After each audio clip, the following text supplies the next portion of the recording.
Olá, seja bem-vindo ao estudo de hoje. Hoje iremos aprender a maneira extraordinária como Deus conduziu a reforma na Suíça. Iremos ver também como Genebra se tornou o centro para a divulgação da mensagem da reforma.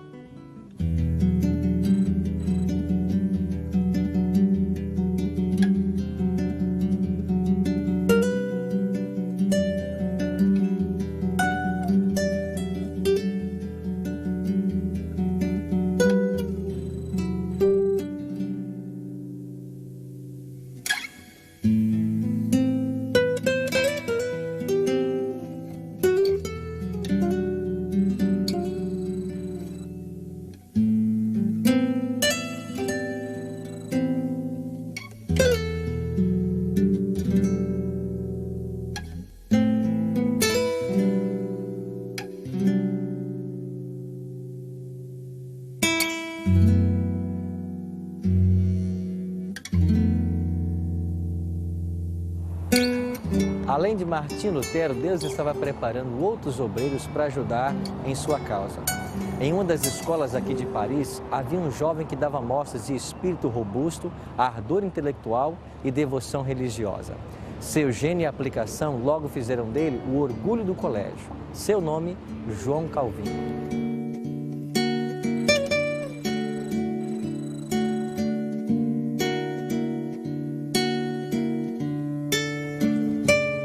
Calvino nasceu no dia 10 de julho de 1509, na Picardia, no norte da França. Quando tinha 8 anos de idade, Martim Lutero estava fixando as 95 teses na abadia de Wittenberg. Os anos mostraram que Calvino seria para a língua francesa aquilo que Lutero foi para a língua alemã, uma figura quase paternal.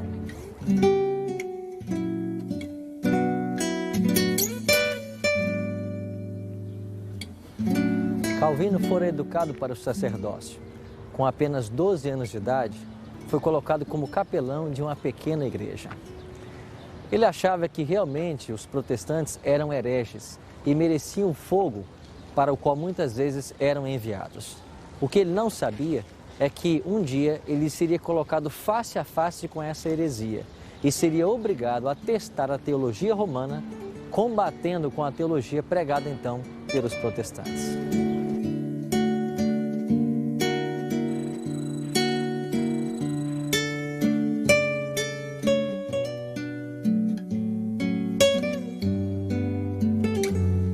Estava aqui em Paris um primo de Calvino chamado Olivier, que havia se unido aos reformadores. Os dois muitas vezes se encontravam e vários debates a respeito da Bíblia eram feitos para ver quem de fato estaria com a razão. Olivier dizia que havia apenas duas espécies de religião. Uma do mundo, que ensinava que os homens podem ser salvos por suas boas obras e cerimônias, esta inventada pelo homem, e a outra religião é a revelada na Escritura Sagrada, que ensina que o homem deve esperar salvação unicamente pela livre graça de Deus.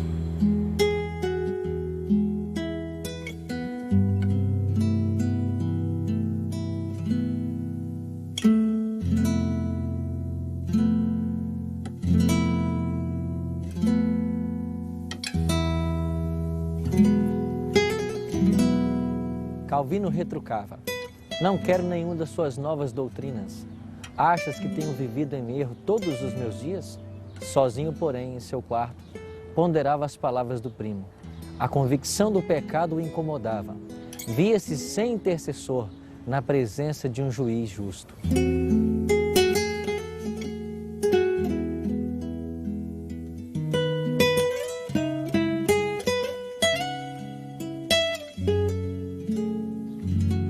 Enquanto se empenhava nessa luta espiritual, Calvino casualmente visitou uma das praças públicas aqui de Paris e assistiu à queima de um herege. Ficou maravilhado ante a expressão de paz que se esboçava ao semblante do Marte, entre as torturas, a agonia da morte cruel, sobre a mais terrível condenação da igreja. Manifestou uma fé e coragem que Calvino contrastou com seu próprio desespero e escuridão, mesmo vivendo em estrita obediência à Igreja Romana. Ele sabia que esses, assim chamados hereges, fundamentavam sua fé na Bíblia. Resolveu então estudá-la e descobrir, se pudesse, o segredo da alegria deles.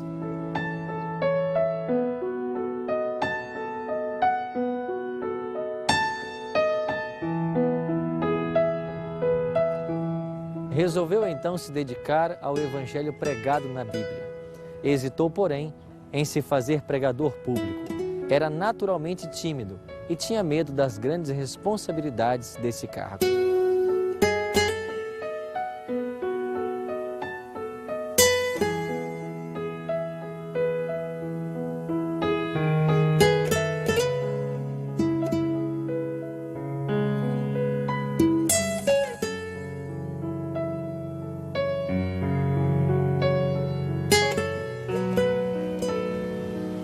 Calvino estava ainda em Paris quando ele descobriu sua fé.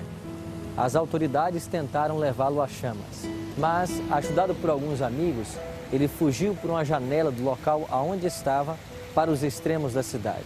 Posteriormente, fugiu para o sul da França e, sob o abrigo da princesa Margarida, ele encontrou proteção. Mas em seu coração ainda havia o desejo de evangelizar esse país.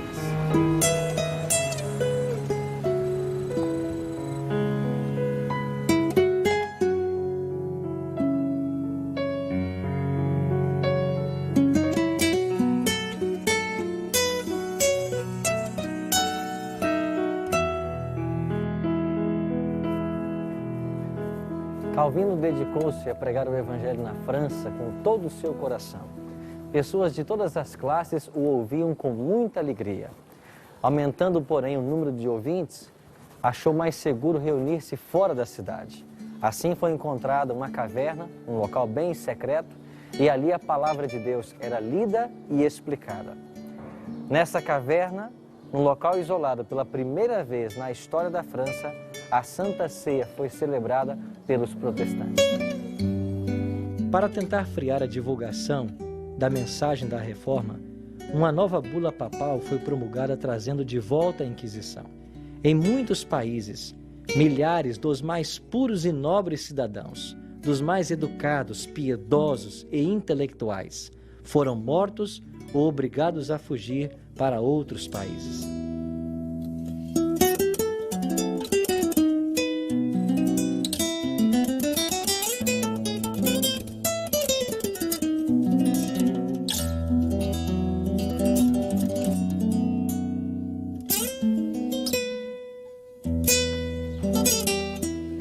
Roma usou de todas as formas para tentar acabar com o protestantismo, retirar a Bíblia do povo e estabelecer as trevas, a superstição e o erro que prevaleceu durante a Idade Média. Mas Deus, através da sua bênção e de homens que levantou para manter avante a sua obra, não permitiu que a reforma desfalecesse.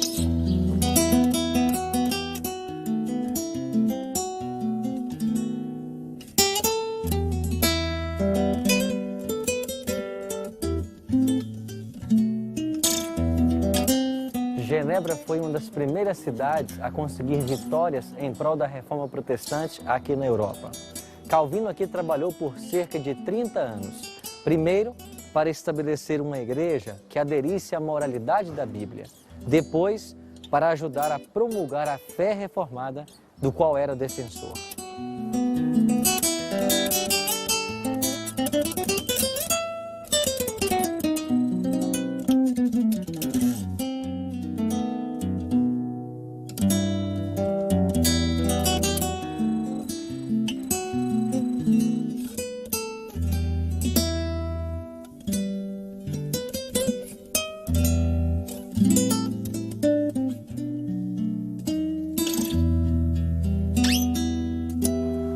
Pastor, que influência teve Genebra para a consolidação e difusão da fé reformada? A reforma aqui em Genebra começou basicamente com Guilherme Farel, que foi o mais importante pioneiro da fé reformada aqui.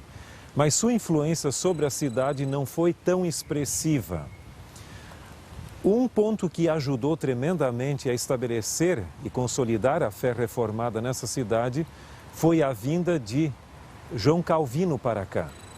Ele estava em Paris e no ano de 1533 ele teve que deixar Paris porque ele era considerado um herege por lá. E ele veio para a Suíça. E numa de suas andanças por aí, ele já era conhecido pelas suas famosas Institutas da Fé Cristã, cuja primeira edição foi publicada em 1536. Guilherme Farel fez um apelo a ele, dizendo que ele viesse para cá. E ele era relutante. E então, finalmente, ele consentiu em vir. E o seu propósito foi estabelecer aqui uma cidade modelo. Além da pregação e de tornar a vida da cidade no sentido religioso e político, de acordo com o que ele entendesse ser os ideais bíblicos, ele também tinha o sonho de estabelecer a sua academia. O plano era uma universidade, mas ele finalmente conseguiu, no dia 5 de junho de 1559, estabelecer a sua academia para treinamento de pastores. Embora ele já os instruísse anteriormente, essa cidade se tornou praticamente o centro da fé reformada.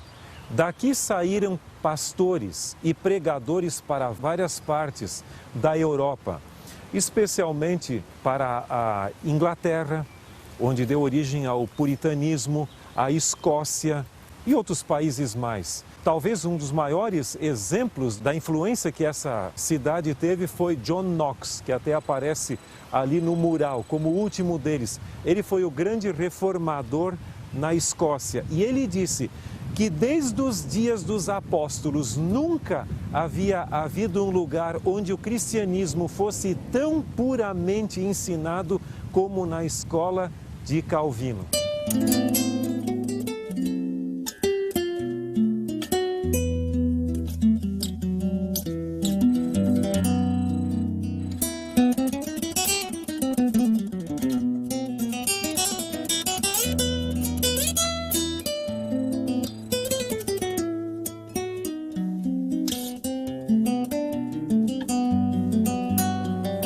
Calvino sonhava em uma reforma bem profunda em Genebra, envolvendo também o sistema educacional da cidade.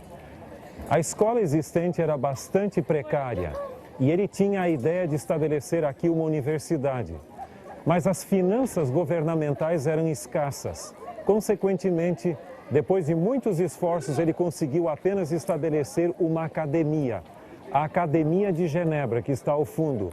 Ela foi estabelecida em 1559 e desse lugar saíram muitas pessoas, novas gerações, treinadas para difundir a fé calvinista em muitos países.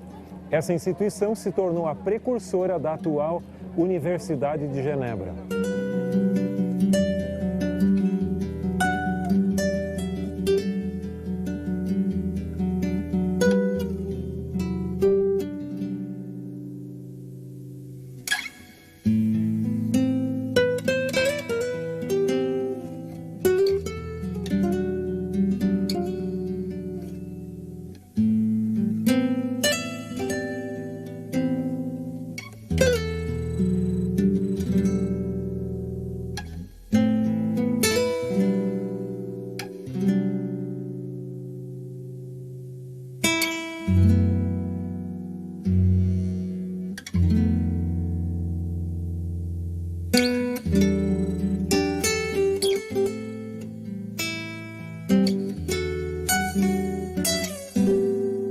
Pastora, quão abrangente foi a influência de Calvino sobre a cidade de Genebra?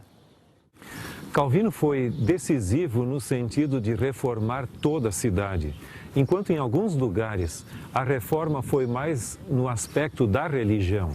Aqui em Genebra influenciou a religião bem como a própria política e a vida social da cidade. O sistema administrativo foi influenciado por Calvino. Além disso, você vai ver que o próprio estilo de vida dos cidadãos também eram forjados pelo pensamento da reforma. Por exemplo, o consumo de bebidas alcoólicas, em certo sentido, era controlado. A reverência no culto da igreja. Se alguém risse durante o sermão ou tivesse um comportamento inadequado, ele era convidado a se retirar. Pessoas que não se conformassem com o estilo de vida proposto por Calvino eram convidadas a se retirar da cidade de tal maneira que o próprio ambiente aqui em Genebra fosse um ambiente cristão. Devemos ter em mente também que Calvino era um refugiado francês. Isso fez com que a sua reforma tivesse uma abrangência mais internacional. Aqui em Genebra, haviam cerca de 6.000 refugiados de outras partes da Europa devido à intolerância religiosa e aqui encontravam um abrigo, uma cidade-refúgio, sendo a maioria dessas pessoas franceses. Desta forma, aqui houve uma espécie de abrigo, cidade de refúgio para a reforma, onde em outros lugares havia intolerância religiosa. Isso se tornou, em resumo, uma cidade modelo para a reforma. Calvino pregou inúmeros sermões aqui na famosa Catedral de Saint-Pierre, mas suas mais importantes palestras e séries sobre os livros bíblicos foram proferidas naquilo que se chama a Capela de Calvino. Pessoas da cidade e de outros lugares assistiam essas palestras, se convenciam dos seus ensinamentos e levavam a mensagem de Calvino para outros lugares da Suíça, bem como de outros países. Em seus últimos anos de vida, a saúde de Calvino começou a vacilar, sofrendo de enxaquecas, hemorragia pulmonar, pedra nos rins, foi por vezes levado carregado para o púlpito. João Calvino faleceu então em Genebra, no dia 27 de maio de 1564.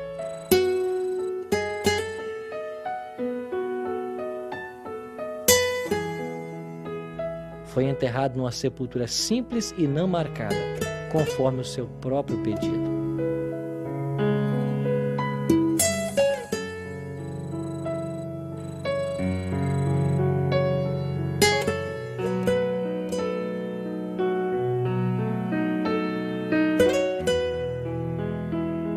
Os principais reformadores foram homens de vida humilde, homens que, em seu tempo, eram os mais livres do orgulho e da influência do fanatismo.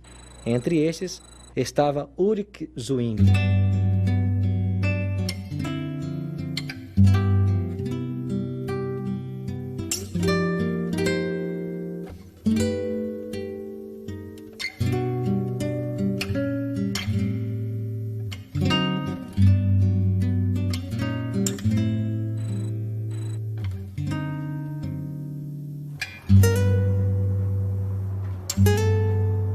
Zwingli nasceu em Wildau, Suíça, no dia 1º de janeiro de 1484. O ambiente em que viveu na meninice e os ensinos que recebeu foram de modo a prepará-lo para a sua missão futura. Criado em meio à natureza, seu espírito foi logo impressionado com o senso da grandeza e da majestade de Deus.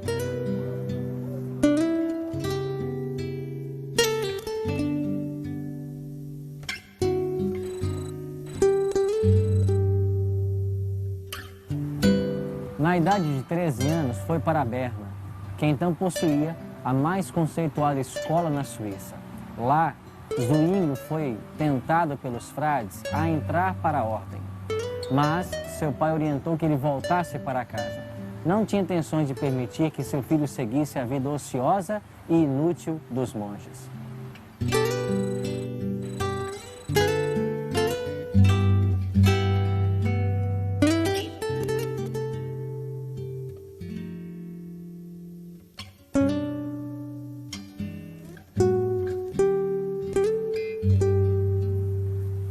A ordem foi obedecida, mas o jovem não poderia estar contente por muito tempo em seu vale natal e logo retornou aos estudos, dirigindo-se depois para a Basileia.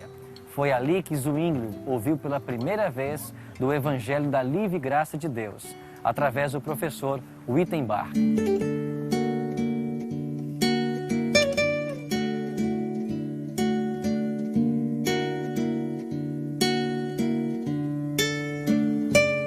Logo, Zwingli foi chamado de Basileia para o serviço.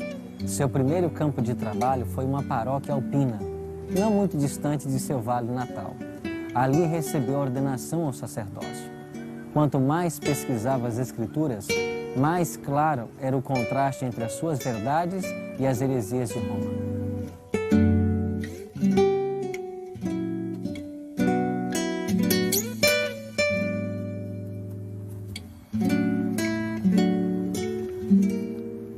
A doutrina que Zwinglio pregava, ele não a recebera de Lutero. Era a doutrina de Cristo.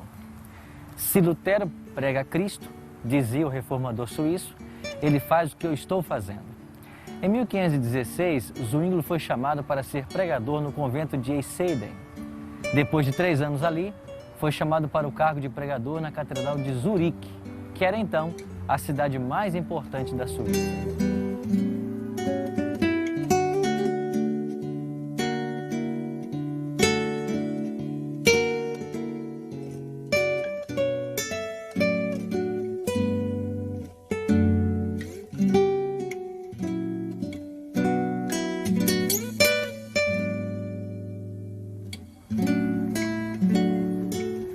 Ao chegar aqui em Zurique, Zwinglio começou a pregar a respeito da vida de Cristo conforme ensinado no Evangelho de São Mateus. Ele pregava sobre a vida, os ensinos e a morte de Cristo. Grandes multidões afluíam para ouvir a sua pregação.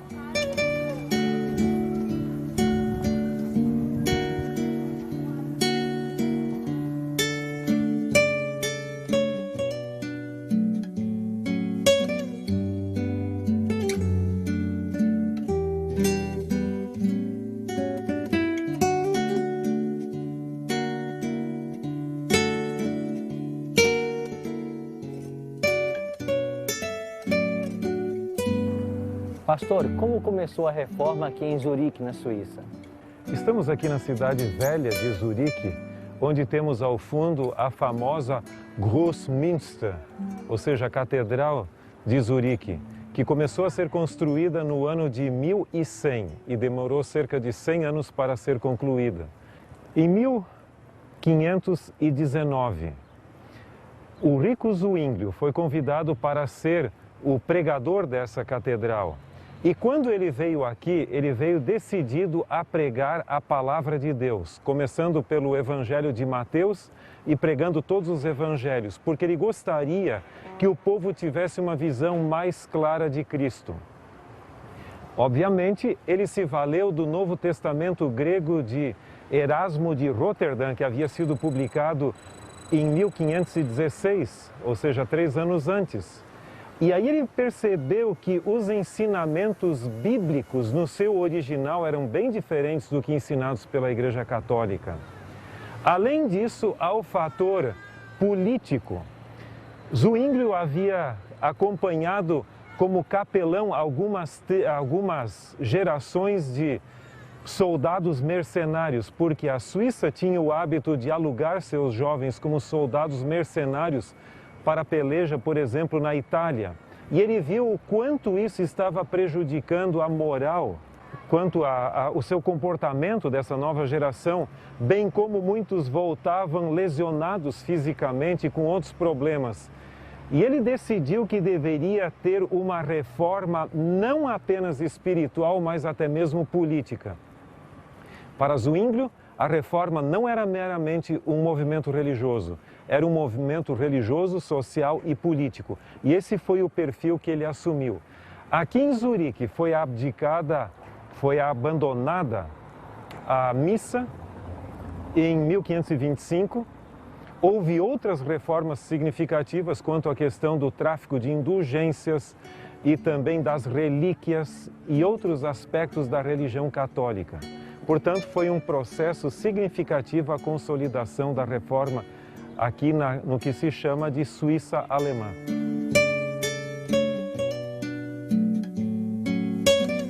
Um ano depois que o monge de Wittenberg proferira o seu não ao Papa e ao Imperador em Worms, tudo parecia indicar uma resistência semelhante às pretensões papais em Zurique.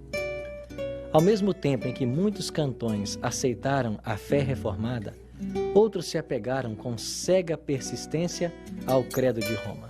Sua perseguição aos que desejavam receber a verdade deu finalmente origem à guerra civil. Zwinglio juntou-se aos seus soldados como capelão na guerra de 1531, morrendo em combate.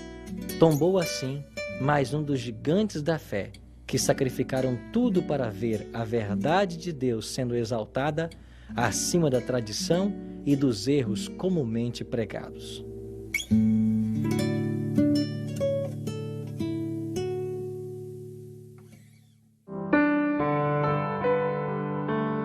A minha decisão é: após conhecer o exemplo de homens que se dedicaram à verdade e em levar avante a obra de Deus como Calvino e Zwinglio, tomo hoje a decisão de ser um fiel representante de Cristo e ficar em pé pela verdade, ainda que enfrente provações e sofrimentos por causa da minha fé.